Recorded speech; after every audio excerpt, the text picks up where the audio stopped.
This Haslab has set me spiraling for the entire time the campaign has been running. My love for Tron, the fandom, and the Haslab model have all led to this addition to the unfunded series. Let's dive into the mess that is the Tron Heroes of the Grid Haslab and discuss how Hasbro is losing the identity of what a Haslab is supposed to be. Let's start with the price. It's always a deal breaker, and this one was completely overpriced from the start. 260 after rounding up for 5 highly articulated figures, 2 light cycles, and a light up base. And let's really break these down. Let me highlight again the 5 figures were highly articulated because Hasbro would not let us forget it. They're pushing that phrasing like it somehow justifies everything. In my first video, we generously priced these at $25 each just to give them the deluxe figure tag. But posts from the Hasbro senior director imply the creatives and higher ups at Hasbro see them priced even higher, so let's give them a $30 price tag. Fine, you're telling me the 2 light cycles and a light up base are worth $110? They then borderline insult us by responding to comments concerned about the price, asking what we think it should be or how we would break down the price. And it's like, I don't know, bro. It's almost like you have an entire team who research this stuff for a living, and asking us doesn't mean anything if you're not actually listening. They ask like they genuinely care about our feedback, but when everyone tells them it's overpriced, nothing happens. No price adjustment, no campaign change, no pivot like we've seen in previous Haslabs. Instead, they double down. They talk about rising costs and hard work and labor, but all that effort they keep bringing up is just wasted when the campaign failed. Why ask the fans for input but refuse to act on it, and then seem shocked when the numbers don't magically fix themselves at the end? Let's not forget that these highly engineered light cycles have a front wheel that doesn't spin. Little spinning back wheel. We didn't make the front wheel spin. Figured that's not the primary use case for these. They spent so much time making sure the figures could pose correctly inside the cycle that they forgot to give it its main function.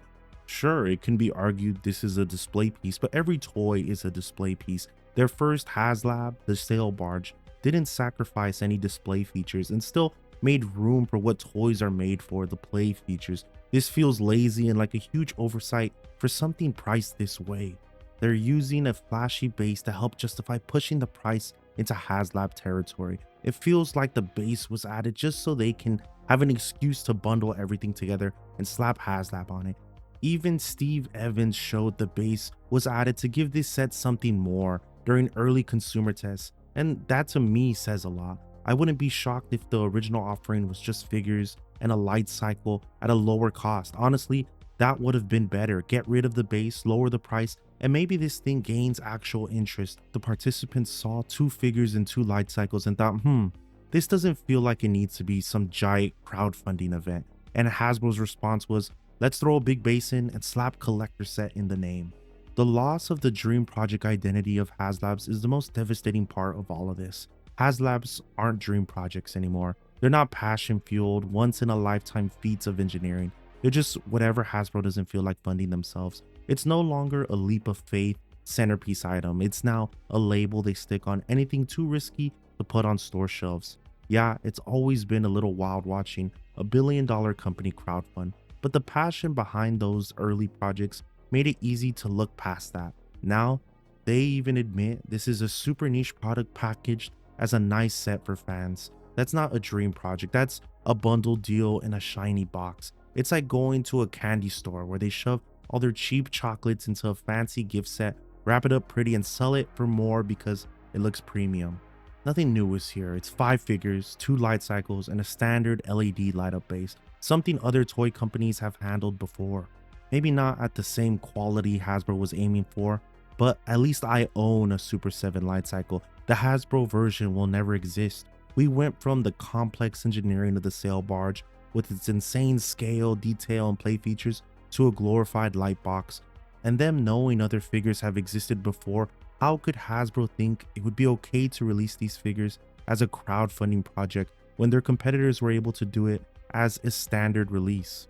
Sure, they were not as accurate or articulated, but Super 7 had enough knowledge to know that these are just figures and vehicles, a standard toy product any other toy company can do without relying on crowdfunding.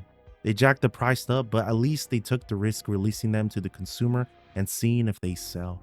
Hasbro can argue all they want about engineering, but at the end of the day, these are toys. If the masses don't see the value, trying to convince us by crying about how hard they were to engineer isn't suddenly going to make fans want to open their wallets. The set as a whole just doesn't have the wow factor that a Haslab is supposed to bring. And one of the saddest parts, they openly acknowledge this product is niche, but still set it at needing 10,000 backers to fund. The Cookie Monster Haslab was also considered niche, and Hasbro responded by setting its backer count at 3,000. They claimed the high 10K target was necessary to keep the price low because, as they say, we wouldn't want to see the price at 4,000 backers. And honestly, I don't want to see the price at 10,000 backers either. Make it 20,000 and show me what that looks like. Let's go full chaos.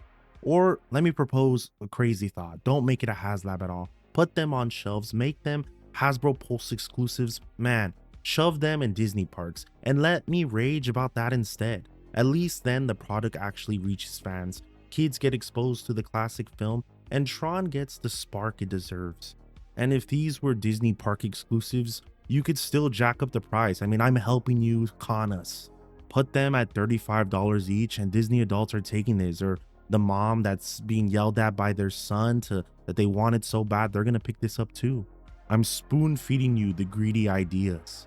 Another huge reason this didn't fund was the complete lack of imagination. Like, imagine what could have been when you think Haslab Tron. The last thing that comes to mind is a diorama base. When the recognizer and tank exist, a recognizer Haslab makes the most sense to me. It's a large vehicle, instantly recognizable, and it gives you room to include Flynn, Ram, and maybe even throw in additional figures as stretch goals. It still feels like something that could have been a normal release if they really wanted to, but compared to this base, yeah, it fits the Haslab idea way better.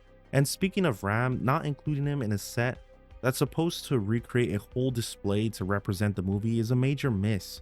He was the saddest death in the film. He's emotionally important and he's a core character. My poor boy didn't even get an LED panel. They left him out entirely. Now, putting aside the biggest flaw that Haslab no longer focuses on dream projects, what happened to building hype? What happened to pacing? What happened to momentum? It feels like they wanted this thing to fail, or they're genuinely that out of touch. Not including any tears was a massive miss. Yeah, it worked for Giant Man, but Giant Man is a main character from one of the biggest brands, and he was obviously kind of the first made-to-order figure. If he were released now, they would definitely make him that. This cannot afford to be tierless like Giant Man was. You have a fan base already upset with the price, already unsure about the value, and you give them nothing to look forward to. No surprises, no what if, no reason to hold the line. There's no additional Lightcycle, Ram figure, guards, or nothing. The offering is the offering. There's nothing to get the fence sitters to come on board for it. Even with Tron being in the mainstream right now, thanks to Ares, which I thought was a pretty good movie, and all the countless live streams, photo shoots, behind the scene images, and prototype showcases, fans still couldn't get past the price point and see the value in this. It completely stagnated the entire funding campaign. It struggled to crawl to around 1,100 backers and sat there for most of its run before getting to 1,300 during the final days. I'm sure this will end at maybe 1,500, maybe even 2,000 backers if we're lucky.